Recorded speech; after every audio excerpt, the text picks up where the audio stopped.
Hola a todos, ¿cómo están? Bueno, hoy es nuestra última clase respecto del desarrollo de las psicoterapias.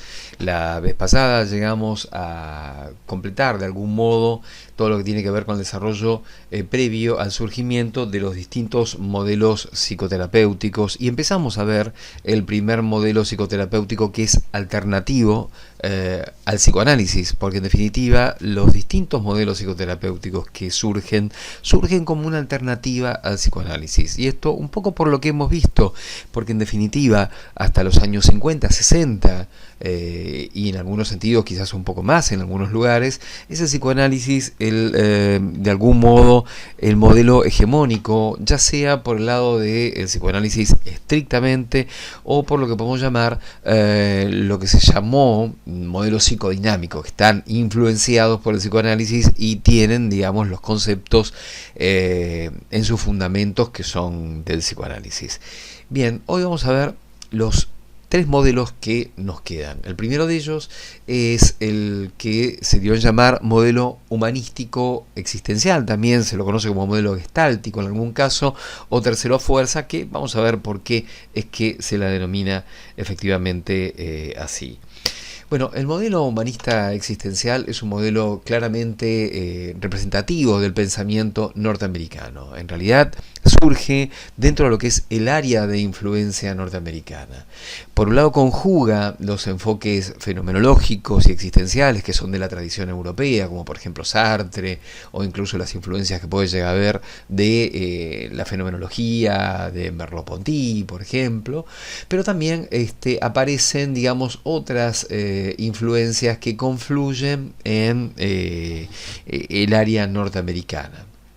Y en realidad se aglutinan como reacción al reduccionismo académico, por el conductismo, y también como defensa de los valores integrales del hombre. ¿Por qué? Porque en definitiva, digamos, el planteo que hacen los humanistas, y en esto se reúnen, en primer lugar es en una crítica a la concepción reduccionista del conductismo. ¿Por qué reduccionista? Porque en realidad lo que hacen, según estos autores, es identificar al sujeto humano con lo que sería un modelo animal. Y en ese sentido es que ellos lo que promueven es una psicología que sea humanista, es decir, que tenga el modelo de lo humano que es radicalmente distinto al modelo animal. Y en ese punto, digamos, la crítica al conductismo tiene fundamentalmente que ver con esta concepción mecanicista, reduccionista desde el punto de vista de lo orgánico y lo biológico, y que por otro lado no tiene en cuenta los valores integrales del hombre y la característica del espíritu humano. Entonces, en ese punto es humanista esta psicología, pero también se llama tercera fuerza porque sería una tercera posición diferente al conductismo, pero también diferente al psicoanálisis, porque más allá de que algunos autores encuentren algunas ideas que puedan ser, digamos, constructivas para su conceptualización dentro del psicoanálisis, o incluso algunos provengan dentro del psicoanálisis y se hayan formado inicialmente en el psicoanálisis, bueno, en realidad no optan por seguir estrictamente los fundamentos específicos del psicoanálisis. Entonces, en ese sentido, es una tercera fuerza como alternativa al conductismo y al psicoanálisis. Bien, en realidad este modelo conjuga una gran cantidad de representantes e incluso de enfoques que son muy diversos. Ustedes van a encontrar, como pueden ver, la psiquiatría fenomenológica, desde Jaspers hasta Binswanger, el análisis existencial, la logoterapia de Viktor Frankl forma parte de este movimiento. Los gestores del movimiento humanista, fundamentalmente Rogers y Maslow, pero también Rollo May, Gordon Allport, Murray, Kelly, y la psicoterapia central en el cliente de Rogers, la incluimos aquí, la psicoterapia gestáltica de Fritz Perls, hasta llegar incluso al psicodrama, el análisis transaccional y las terapias corporales y la bioenergética. Digamos que es un abanico sumamente amplio, pero también muy diferente entre sí. Justamente lo que tiene de característico el modelo humanista es que no tiene una vocación paradigmática, es decir, no busca tener un paradigma que tenga bases y principios y a partir de allí, bueno, todos es que continúan bajo estas líneas y bajo estas conceptualizaciones. En realidad configura más un conjunto de procedimientos terapéuticos y es por eso que muchos autores, como autores que forman parte del movimiento del psicodrama o de la terapia gestáltica, encuentran herramientas que les sirven para su conceptualización, para su enfoque, para su trabajo, en otros productores que también forman parte del modelo humanista, pero que no tienen la misma conceptualización.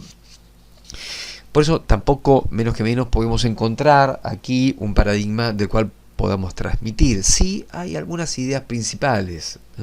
Por un lado, esta que acabamos de situar, ¿no? La oposición al reduccionismo animalista que trae el conductismo.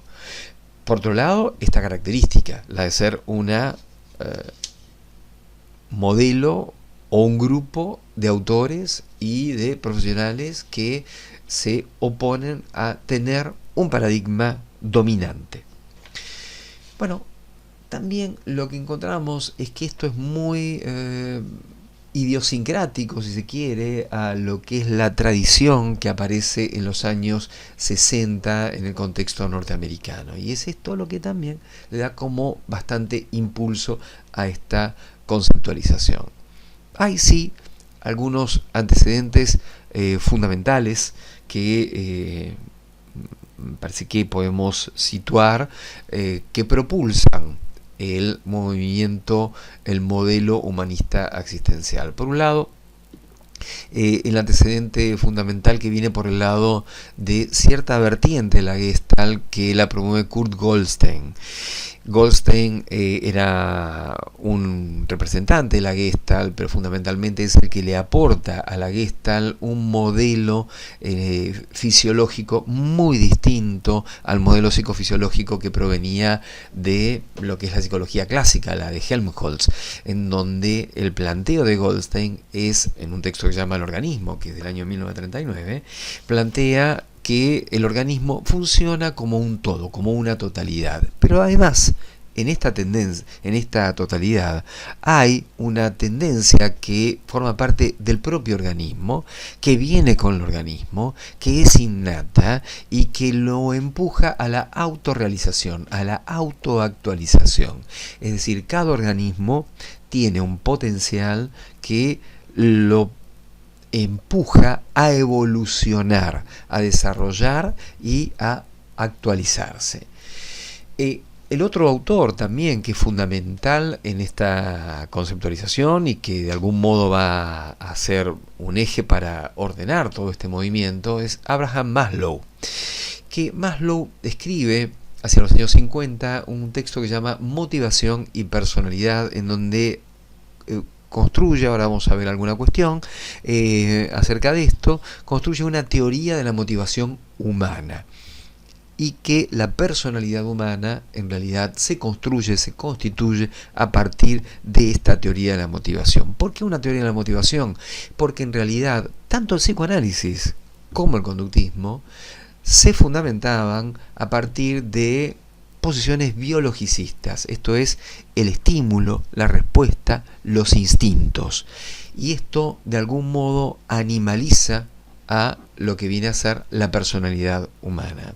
Tengan en cuenta también que desde esta perspectiva el psicoanálisis había sido leído, la teoría de las pulsiones de Freud, no como las leemos nosotros, no como se pudo ir leyendo después, sino con cierta influencia que hubo en los años 30, 40, en la lectura norteamericana, de las pulsiones como tensiones instintivas. Y en ese sentido es que se lo homologaba a Freud con el conductismo en la medida en que o bien se trata de tensiones instintivas o de estímulos del ambiente. Bueno, de todas maneras ahí lo que se hace es dejar de lado, desde el punto de vista de Maslow, lo que tiene que ver con la característica humana, es decir, qué es lo que motiva al sujeto humano. Ahora vamos a ver un poco ese punto. Me interesa señalar también que otro gestor importantísimo de este movimiento es Carl Rogers, que es el que genera un enfoque que llama psicoterapia centrada en el cliente. Y la idea de cliente no tiene que ver con una concepción mercantilista ni economista, digamos. Esto que construye hacia los años 50, Rogers está fundado en la idea de no colocar al paciente en el lugar de paciente, es decir, de enfermo. Al decirle paciente, nosotros nos distanciamos de él y pareciera ser que nosotros somos los sanos y él el enfermo. Entonces, nosotros simplemente lo aconsejamos. Carl Rogers es el que con estas ideas va a promover la idea del counseling en el medio norteamericano. Vamos a ver un poco cuál es la idea que tienen estos autores, fundamentalmente Maslow. Bien, Maslow va a plantear en esta conceptualización de la teoría de la motivación humana una escala de una jerarquía de necesidades que él va a sostener que de algún modo van de lo más básico, de lo más elemental, pero también de lo más biológico o fisiológico, como lo pueden ver en el cuadro, en una pirámide que va creciendo jerárquicamente hacia necesidades que tienen que ir resolviéndose y ir satisfaciéndose paulatinamente. Es decir, que esta teoría de la motivación humana contempla distintos estratos de distintas necesidades que dan cuenta desde lo biológico y fisiológico hasta lo más elevado del espíritu humano.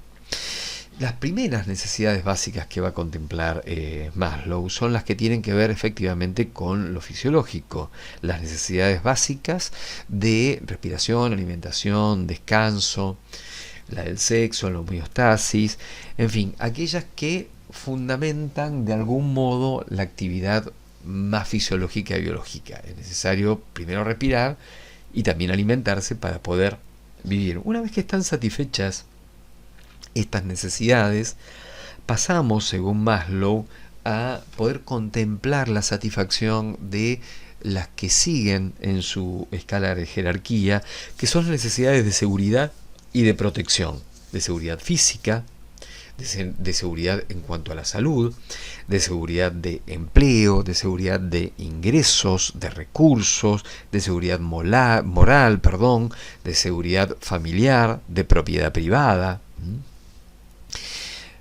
Tengamos en cuenta que Maslow está en el modelo norteamericano. Hay un montón de cuestiones que nosotros, bueno, ya diríamos, estamos un poco complicados, ¿no? con la satisfacción de estas necesidades. Pero en lo que tiene que ver con la idiosincrasia norteamericana, esta pirámide de Maslow es fundamental. Es fundamental para lo que tiene que ver con la motivación humana dentro de ese modelo cultural, ¿no?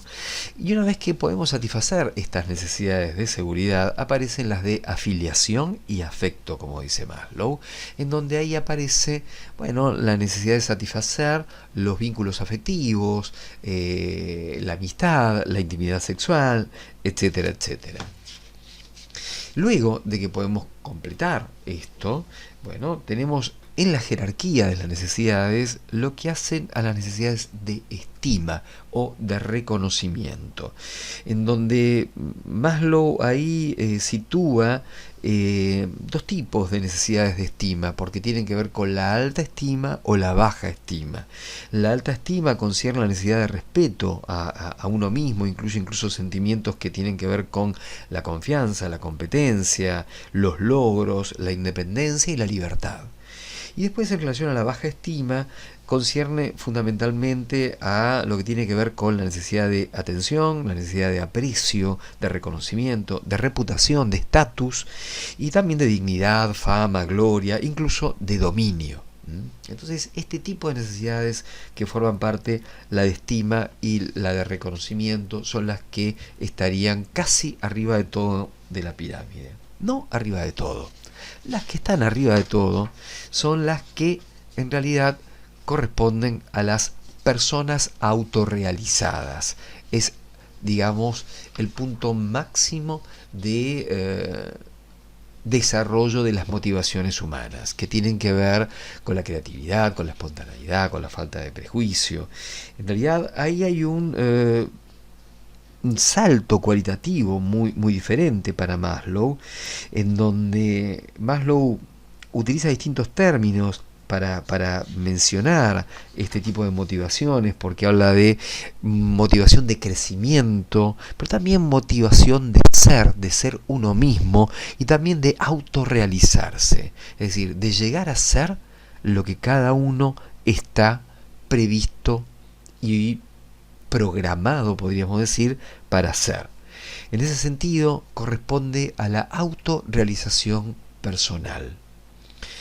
Él da modelos de quiénes son las personas autorrealizadas: Abraham Lincoln, Thomas Jefferson, Mahatma Gandhi, Einstein, Eleanor Roosevelt, William James, etcétera. Da varios modelos de personas autorrealizadas que tienen que ver con aquellos que pudieron llevar a el máximo su potencial.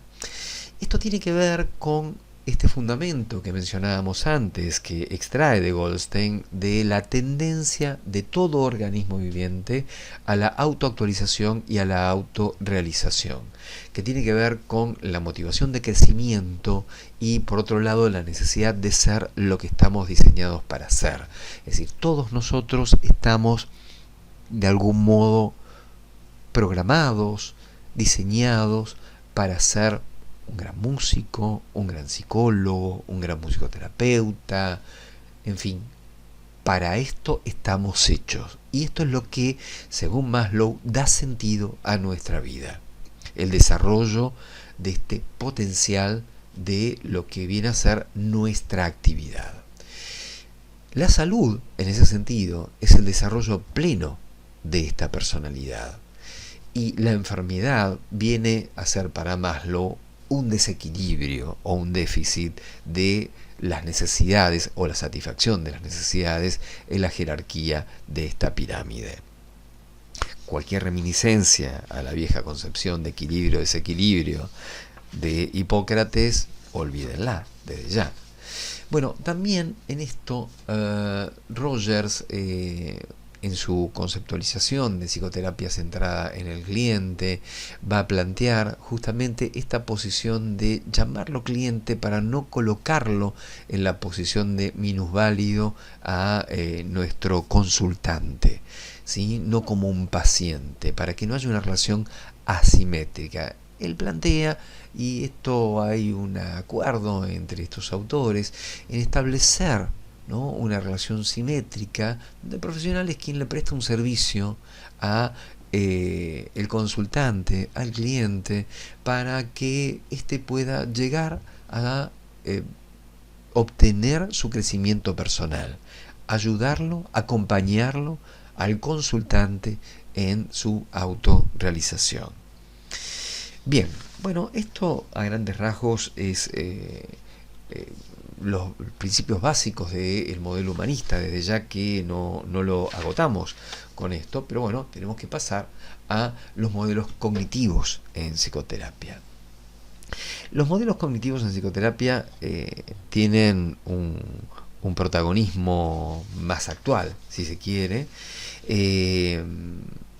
Las terapias humanistas existenciales aparecen recién de los años 60 y tienen mucho auge en los años 60 y 70 estos modelos, y hasta la actualidad tienen un peso importante. En los Estados Unidos tienen una fuerte vigencia con sus modificaciones hasta la época. Y los modelos cognitivos, en realidad, tenemos que decir que son como bastante más actuales. En realidad surgen de pensadores que son independientes entre sí y que en definitiva convergen dentro de lo que es el modelo cognitivo y después en el modelo cognitivo-conductual, produciendo una cognitivización de las psicoterapias conductuales.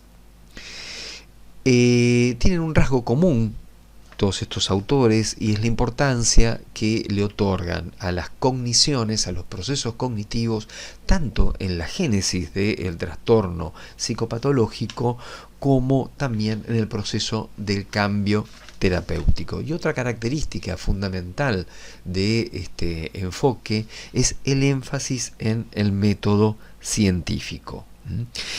Con relación al término cognición, también tenemos que decir que se entiende en términos muy amplios, incluye las ideas, los constructos personales, las imágenes, las creencias, las expectativas, las atribuciones, es decir, cualquier tipo de construcción cognitiva que interviene, por un lado, en nuestros procesos de pensamiento, pero también en el procesamiento de la producción psicopatológica y en el cambio terapéutico. Bien, hay tres factores que propician la aparición de el modelo cognitivo en psicoterapia. Por un lado, aparece el conductismo mediacional o covariante, que en realidad implica en el medio al organismo entre el estímulo y la respuesta, ¿sí? Que esto lo desarrolla Woodward. Y también el descontento con los tratamientos conductuales y también con los tratamientos psicoanalíticos. Los conductuales por ser reduccionistas y los psicoanalíticos por su extensión. Y otra cosa que viene a fortalecer bastante la aparición de la terapia cognitiva es también la emergencia de la psicología cognitiva como paradigma académico. Tiene tres orígenes principales el modelo cognitivo en psicoterapia.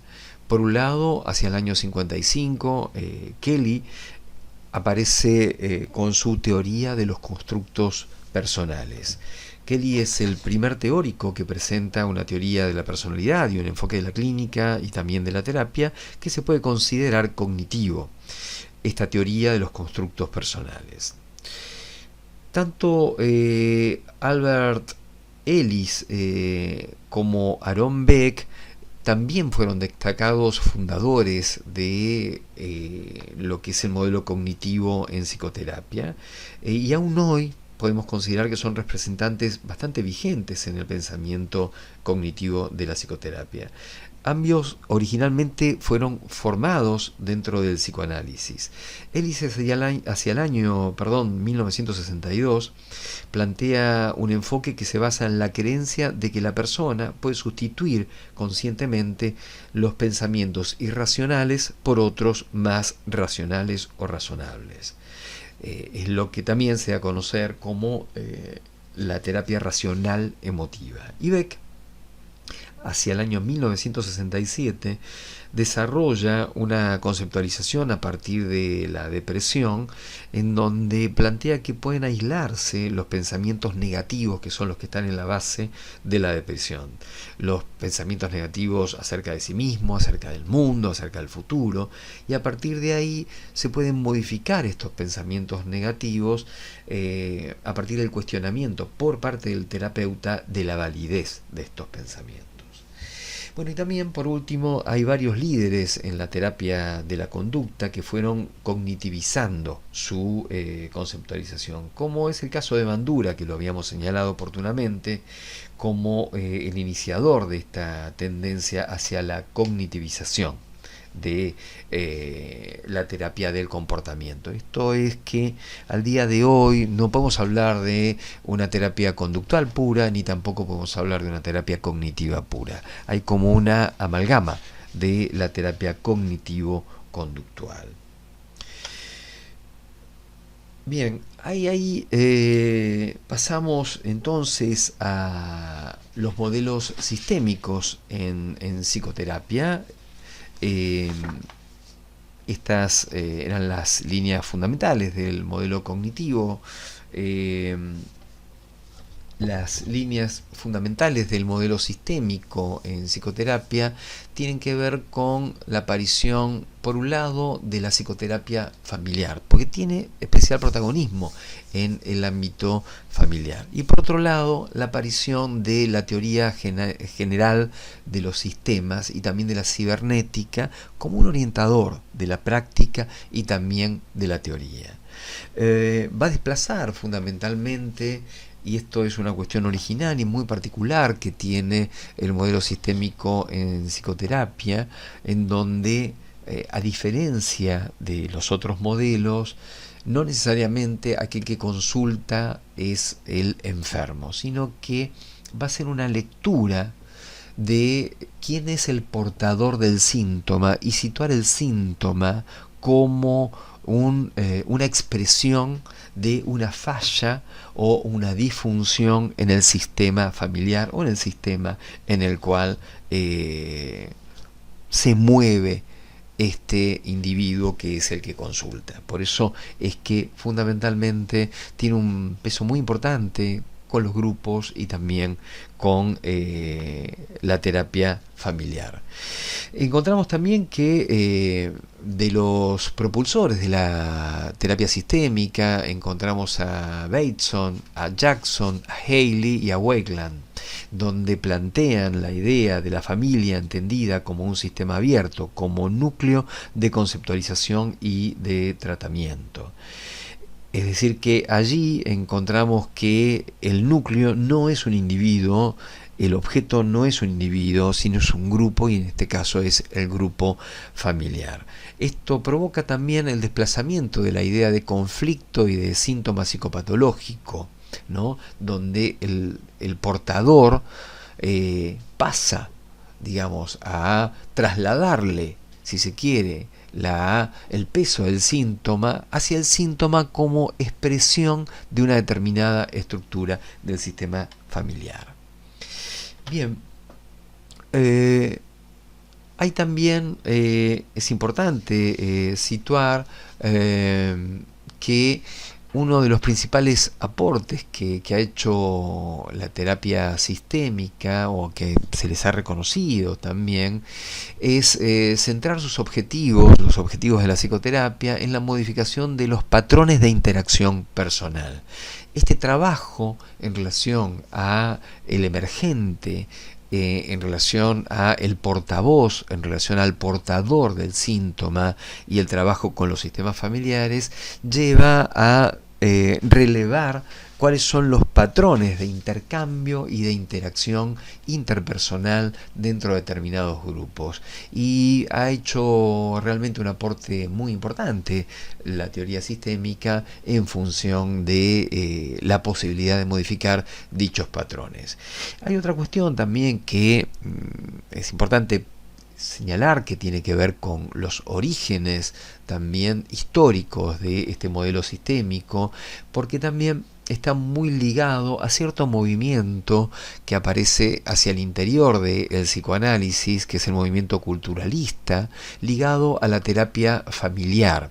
Entre los años 40 y los años 50 hay un grupo de psicoanalistas como Ackerman, Eric Fromm, Karen Horney, Sullivan, que van a trabajar el psicoanálisis cultural y también el psicoanálisis familiar. Ellos le van a aportar a autores como Bateson, por ejemplo, que va a fundar esta escuela de Palo Alto, una cantidad de sustentos teóricos que después Bateson va a ir dándole otra forma. Bueno, también hay que remarcar, dentro de lo que tiene que ver con los orígenes fundantes de este movimiento, el trabajo que habían hecho Bateson y Resch sobre los problemas de la comunicación terapéutica, tomando, digamos, los elementos de la teoría de la comunicación. Y en ese sentido, el trabajo de Waslawik, que se publica hacia el año 1967, de la teoría de la comunicación humana, articula la práctica clínica y la terapia familiar con la teoría general de los sistemas y la pragmática de la comunicación, y esto le va a dar un soporte conceptual sumamente fuerte a el modelo sistémico en psicoterapia. Bueno, perdón, también la cuestión de la publicación de la teoría del doble vínculo, que es un trabajo que hace Bateson, pero que le lleva mucho tiempo. En realidad hay una publicación del año 56, pero en realidad Bateson trabaja durante toda una década en relación a esto, conjuntamente con Jackson, Haley y Wegland, donde es una investigación muy importante con pacientes con patologías graves. Bueno, hasta acá llegamos con el desarrollo de los grandes modelos en psicoterapia que surgen como una respuesta, como una alternativa a el psicoanálisis en el siglo XX. En general, digamos, el paradigma dominante durante los 50, 60 años del siglo XX va a seguir siendo el psicoanálisis, y después de algún modo van a empezar a aparecer otras ideas que van a ir cobrando paulatinamente vigencia y fuerza después de los años 60, 70 y de ahí en más. Digamos que la teoría sistémica entre los 70 y los 80 y el modelo cognitivo un poco más cerca de lo actual, después de los 80, 90. Y hoy por hoy tenemos también algunas conceptualizaciones que amalgaman ciertas ideas de la teoría sistémica también con el modelo cognitivo conductual. Así que, bueno, hasta ahora llegamos acá y con esto damos por terminado lo que desarrollamos acerca de las psicoterapias y su evolución. Les agradezco muchísimo y les mando un abrazo. Hasta luego.